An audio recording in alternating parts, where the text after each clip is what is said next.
So those are the 5 things that God has created us to do, as we see from Genesis 1 and 2. And that is to worship God, that is to work in the garden in relationship, to experience intimate relationships that mirror the Trinity of God, and to make decisions on behalf of God, and finally, to reproduce. 5 things that God had created us to do. And yet, as we went into the fall, we were rebelled against not only God, but rebelled against God's purposes for our life. So when we get to Genesis 3, you notice a story that Eve is talking to the snake, and the snake is Satan. But Satan comes up to Eve and says, God said you couldn't eat from the fruit of this garden.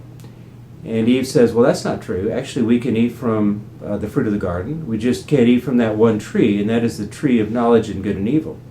And Satan said, well, God is holding out on you. God may be strong, but God does not have your best interest in mind. Perhaps God is not good. And so Adam and Eve took the fruit, and with that they rebelled. They not only rebelled against God, but they rebelled against their core purpose. They were designed to be stewards of this earth that was created by God. And the minute they said, we choose to make decisions on our own, apart from worshiping God, we choose to walk away from our purpose, all of a sudden their purpose is broken. And the fall that's described in the curses of Genesis 3 occur. But if you notice, before the fall, they were working. Working was what they were designed to do. Working was their purpose. Working was their desire. Working was their hope. And work will be our purpose for all of eternity. The problem is not the work. They had joy in their work. They had excitement in their work. Sometimes after hard days of work, we come home and there's a certain fulfillment that we've accomplished something through our work. We've been in relationship with each other, and often it's those relationships are deepened as we work together.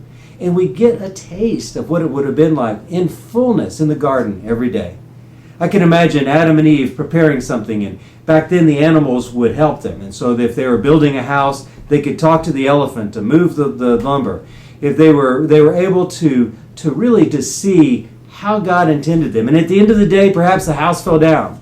Remember, Adam and Eve were perfect. They had no moral sin, but they were finite in their knowledge. And so they were walking in the cool of the evening, and God was giving them advice on, well, next time you might want to put the log vertical, and they might hold up some logs that are horizontal. And Adam and Eve were going, oh yeah, that's a great idea. And the excitement of trying things, and maybe failing, and then having their Creator give them advice and help them. And for them to go back and use their imagination, their ingenuity to try something else again, and to see what happens, and to engage the animals in that process. Work was a delight. Work was a basis for relationship with each other. Work was a basis of relationship with God. God created them. That is the core relationship, but God created them as workers. Work was not the problem. Work is what we're called for. So Adam and Eve enjoyed their work, but after the fall, the curse said, now your work will be futile. Before, when Adam would pull a weed, it would stay away. There were no weeds, actually. Before, when Adam used the photocopy machine, it never broke, and it never was able to run out of toner. Now, whenever he would plant, weeds would grow everywhere. And whenever he tried to fix the photocopy machine, that toner was everywhere, all over him. Before, when Adam wanted to come home and watch TV, ESPN Sports, Eve, intimate in relationship, would say, I'd love to do that. And before, when Eve would say, let's cook a dinner together, Adam would say, absolutely, let's do that. There was intimacy in the relationship because they were connected. And there was fulfillment in their work because they accomplished significant things. But after the curse, all of a sudden the work didn't result in what they desired. And the greatest internal desire to accomplish that significance in their work was broken because now work was futile. Weeds grew up instead of plants. And instead of that deep, intimate relationship, which they had grown to love and were designed to love, all of a sudden now, where Adam was and Eve was is in totally different places. And so now there is a break in the relationship between each other and a break in relationship with God. And the work, which had been their greatest joy and purpose in those relationships, now became the thing they desired the most, but they could not accomplish. And so when we say that work is not the problem, work is what we were designed to do, but weeds are the problem. Weeds are what creates the futility. And the very fact that work is such a painful expression for us so many days out of our years, and we spend so much of our time in work, it's not the work that's the issue, it's the futility of the work. And someday in the New Jerusalem, those weeds will be removed, and the futility will be removed. And until now, all of creation, it says in Romans, is groaning, waiting for us to be fully revealed, to the day that our work will accomplish stewardship of the earth as it was designed to do. And so when we think about a theology of work, the very first thing we've got to understand is work is not the problem. Work is actually our source of hope and our purpose, because that's what God created us to do. And it is that restoration with God that allows us to see work in new ways, in part now, to be fully revealed later in the New Jerusalem. Work is not the problem. We understand from Genesis 3 that weeds are the problem. Weeds are the curse. And our relationships are cursed as well. What before was intimate with God, intimate with each other, now the very thing we desire the most, we find is blocked and is futile. We are shamed, and that shame creates barriers between us. And so we find out in Genesis 3 that there are 4 breaks. And many of people, we talk about the gospel of Jesus Christ. The good news is what gospel stands for. But a lot of times it's hard to understand what is the good news unless we first understand what the bad news is. And so defining the good news without understanding the totality of the bad news often means we'll define the good news only in part. We find out in Genesis 3 that there is a 4-part break. First of all, there's a break between us and God. And so when God came into the garden, Adam and Eve hid themselves, where before they must have just welcomed God with open arms, with squeals of delight to show God what they had done that day in their work. Now they were hiding. And so there was a break between us and our God, our Creator. The second thing is there was a break between us and ourselves. What we were designed to do, to be at wholeness with our bodies, wholeness with ourselves and our purpose, because our purpose depended upon God. All of a sudden there was a break between us and ourselves. We don't understand ourselves anymore. Our capacities are diminished, because we cannot live apart from God, with being also apart and broken from ourselves and our purpose. So there's a break between us and God, a break between us and ourselves. There's a break between us and each other. And we find that as Adam and Eve are ashamed and they're given clothes.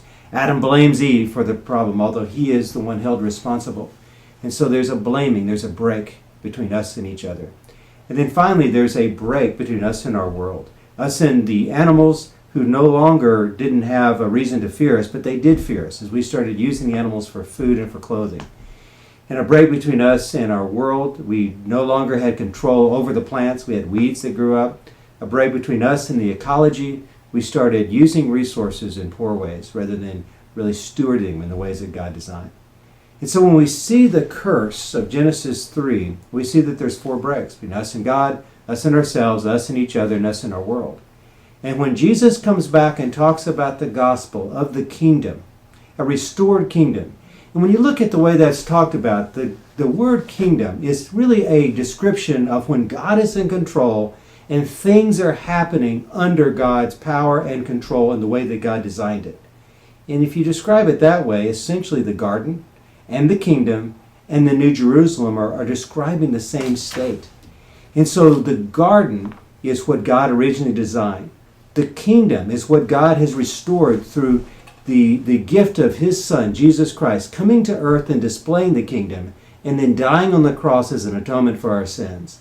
And we experience the kingdom in part now as we follow God. We're tasting a part of what it must have been like to be Adam and Eve in the garden.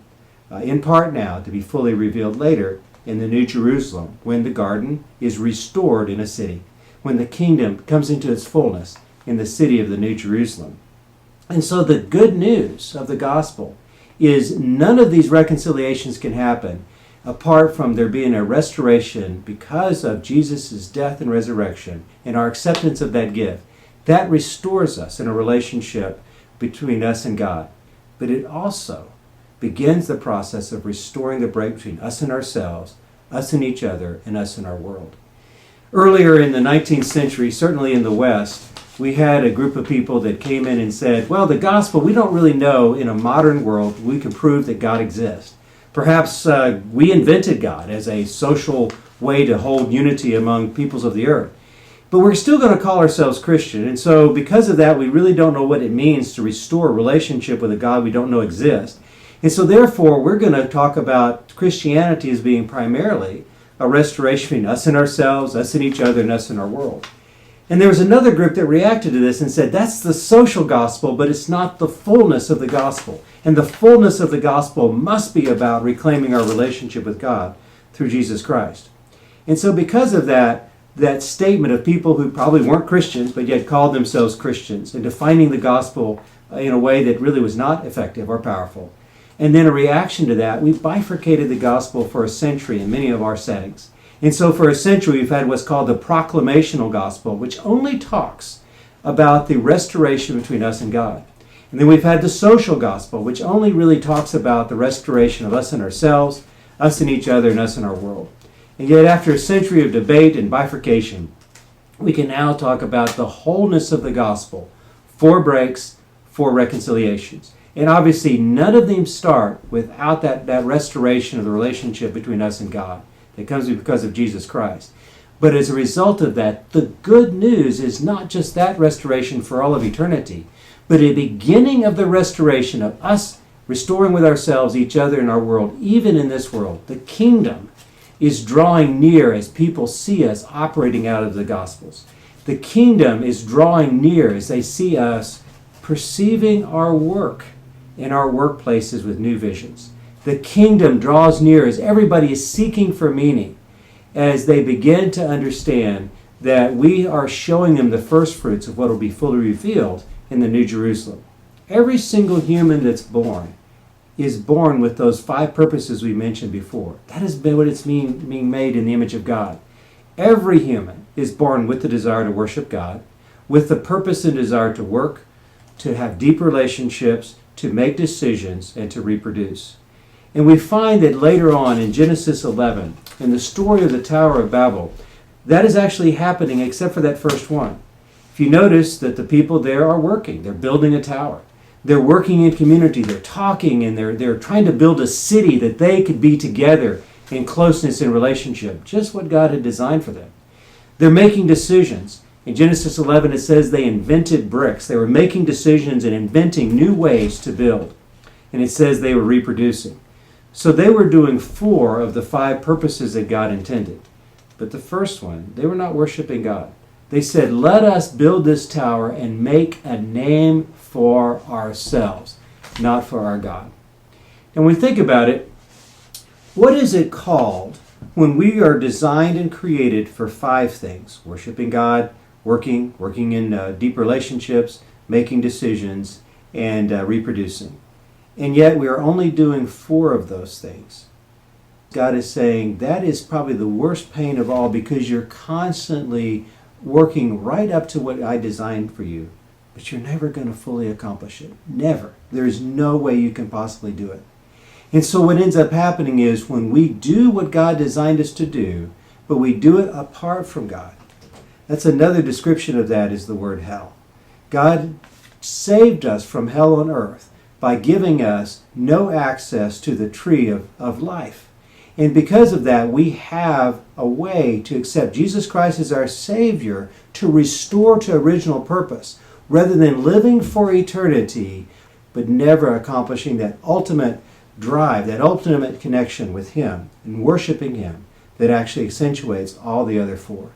And so what happened in the Tower of Babel is God lovingly, just like He drove us out of the garden, because the more that we experience futility, the more we're driven back to the answer of finding our answer in God, not in ourselves. And in the same way of the Tower of Babel, as they worked in community and relationships, and they made decisions and they reproduced, God said, I will bless you by giving you multiple languages so that your accomplishments apart from me will be futile.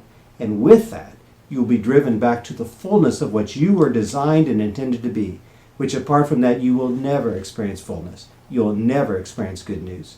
And so we find in the Tower of Babel a loving act. In the same way that God drove us out of the garden so we would learn to be dependent upon Him, God drives them out of the Tower of Babel.